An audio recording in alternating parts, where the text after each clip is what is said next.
एक दो दो तीन। तीन। Hello guys. हाय गाइस बोल रहा है। Hi guys. आप सभी का स्वागत है एक और वीडियो में। और यार मैंने पहले 2 वीडियोस बनाई थी यूनिवर्सिटी ऑफ निश और अपार्टमेंट के बारे में। तो उस पर रिस्पॉन्स काफी अच्छा है और मेरे से बहुत से लोगों ने पूछा कि यहाँ पे अगर किसी को फर्स्ट ईयर में एडमिशन लेना है तो उसका प्रोसीजर क्या रहेगा, और अगर आप लोग जैसे यहाँ पर रह रहे हो तो आप लोगों को लिविंग एक्सपेंसेस कितना पड़ रहा है। तो इसी बारे में हम लोग आज बात करने वाले हैं दोनों को ही, कि हम लोग को यहाँ पे कितना खर्चा पड़ता है पर मंथ दोनों का सेपरेट और साथ में, और क्या एडमिशन प्रोसीजर है यहाँ पे फर्स्ट ईयर में और ट्रांसफर स्टूडेंट्स को लेने के लिए। तो चलिए शुरू करते हैं इस वीडियो को। तो पहले पार्ट में हम लोग बात कर लेते हैं कि एडमिशन्स के बारे में, कि अगर किसी को यहाँ पे फर्स्ट ईयर में अगर एडमिशन लेना हो तो उसका क्या प्रोसीजर है। तो मैंने जाके बात किया यहाँ पे स्टूडेंट ऑफिस में कि क्या उसका है, तो उन्होंने मुझे बताया कि आपको अपना वही पासपोर्ट और 12th का आपका मार्कशीट और एक वही फोटो वगैरह और शायद एक पुलिस क्लेरिफिकेशन सर्टिफिकेट भी होता है जो कि बन जाता है वही पासपोर्ट वाले वेबसाइट से ही। तो ये आपको 3 चीज लगेगा। और अगर किसी को अगर यहाँ पे सेल्फ एडमिशन कराना है, अगर किसी एजेंसी से आपको अगर कांटेक्ट नहीं करना है तो उस केस में पहले आपको अपना सारे डॉक्यूमेंट्स का ट्रांसलेशन करना पड़ेगा सर्बियन लैंग्वेज में, जो कि इंडिया से पॉसिबल नहीं है। वो आपको यहीं पे करना पड़ेगा, जो कि बेलग्रेड जो कैपिटल है वहां पे जाके होता है। उसका शायद कुछ 60-100 यूरोज उसका लगता है उस डॉक्यूमेंटेशन को ट्रांसलेट करने में।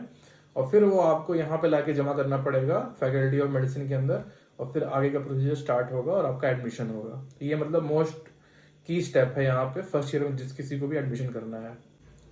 अब हम लोग बात करते हैं ट्रांसफर स्टूडेंट्स के बारे में।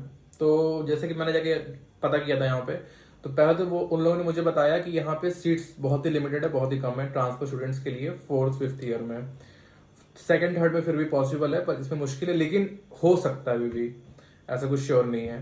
तो पहला तो उन्होंने मुझे ये बताया कि अगर आप एक एजेंसी के थ्रू करते हो तो आपको ज्यादा पॉसिबिलिटी है होने का।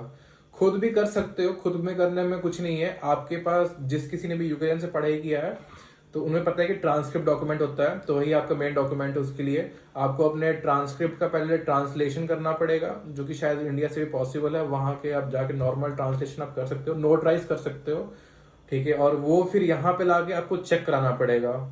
या तो आपका अगर कोई दोस्त है यहाँ पे तो वो जाके ऑफिस में दे सकता है। तो वो जो भी बंदा वहां बैठेगा वो पहले उसको क्रॉस चेक करेगा आपके सारे क्रेडिट्स को, और आपका सब कुछ अगर सही रहेगा उसके वो बोलेगा कि आपको कौन से सेमेस्टर में आपको एडमिशन मिल रहा है, यहाँ पे पॉसिबल है। उसके बाद फिर ये होगा कि आपको यहाँ पे फीस भरने को बोला जाएगा, कि आप पहले यहाँ पे उस सेमेस्टर का फीस भरो, उसका फिर इनवॉइस जो होगा लाके यहाँ पे दिखाना होगा। जब सब कंफर्म हो जाएगा उसके बाद वो लोग आपको इनविटेशन लेटर निकाल के देंगे, जिसके बेसिस पे आपका वीजा प्रोसेस चालू होगा। और एक बार जब वीजा बन जाए, वीजा बनना इजी है बहुत यहाँ का, हम लोग को जैसे 2 वीक्स का टाइम लगा था वीजा बनने में। तो जब वीजा बन जाए फिर आप लोग बस टिकट कराना है, टिकट करके यहाँ पे आना है। फिर यहाँ पे फिर आपका यूनिवर्सिटी ऑफ नीस जो यहाँ का मेन जो यूनिवर्सिटी है वहां पे आपको जाके अपना सारा डॉक्यूमेंट्स जमा करना पड़ेगा। और कुछ डॉक्यूमेंट रिकॉग्निशन फीस होता है वहां पे, वो आपको पे करके एक वो आपको स्लिप मिलेगा, वही स्लिप को लाके फैकल्टी ऑफ मेडिसिन में आपको दिखाना है, और बस वो आपका हो गया एडमिशन। एक जो मेन जो इंडेक्स बुक मिलता है वो यहाँ पे प्रूफ है कि हाँ आपका एडमिशन हो गया करके। तो ये था पूरा प्रोसीजर। अगर आपको इतना सब कुछ खुद करना है तो अच्छी बात है, वरना फिर आप एजेंसी के थ्रू भी कर सकते हो। तो ये सब स्टेप है यहाँ पे एडमिशन करने का, अगर आप एक ट्रांसफर स्टूडेंट हो या आपको फ्रेश एडमिशन लेना है तो। ट्रांसफर स्टूडेंट्स के लिए थोड़ा मुश्किल है, जैसे यहाँ पे सुनने में आ रहा है, लेकिन फर्स्ट ईयर में तो एडमिशन यहाँ पे हो ही जाएगा क्योंकि बहुत सीट है उसके लिए। और आप लोग खुद से भी कर सकते हो और एजेंसी के थ्रू भी कर सकते हो। एजेंसी से करना थोड़ा यहाँ पे वो है, मतलब थोड़ा प्राइसी है एज कम्पेयर टू यूक्रेन, क्योंकि हम लोग वहाँ पे थोड़ा कम में आ गए थे, पर यहाँ पे थोड़ा प्राइसी है। और तो यही सब लगता है यहाँ पे एडमिशन कराने में। तो एडमिशन के बाद जब आप यहाँ पे आओगे तो फिर बात आती है यहाँ पे लिविंग एक्सपेंसेस का, कि कितना आपको सोच के आना दिमाग में कि कितना आपका बजट है, कितना आपको यहाँ पे खर्च करना है। तो अब हम लोग इस बारे में बात करते हैं। यहाँ पे नॉर्मल एक्सपेंसेस का ऐसा होता है कि यहाँ हॉस्टल तो कोई है नहीं, जैसे आगे की वीडियो में हम लोगों ने बताया। तो मेनली तो यहाँ ऐसा है कि अपार्टमेंट आपको रेंट करना पड़ेगा। तो अपार्टमेंट मोस्टली जो आप 2 पर्सन, जैसे हम लोग 2 लोग रहते हैं, तो उसके लिए 200 से स्टार्ट होता है अपार्टमेंट। और आप जितना फैसिलिटी वाला अपार्टमेंट होगा उस हिसाब से प्राइसिंग रहेगी, बट मिनिमम आई गेस 200 ही है यहाँ पे। तो उसके बाद आपको वो देना पड़ेगा, 1 मंथ की सिक्योरिटी देनी पड़ेगी। और यहाँ पे ब्रोकरेज है जो 50% आपका जो रेंट है वो होगा। फिर उसके बाद आपका जो इन सब में बिल अलग होगा, इलेक्ट्रिसिटी बिल आएगा आपका जो अराउंड 100 यूरो समथिंग आएगा। उसके बाद हीटिंग वो सब इंक्लूडेड होगा इस 100 यूरो में।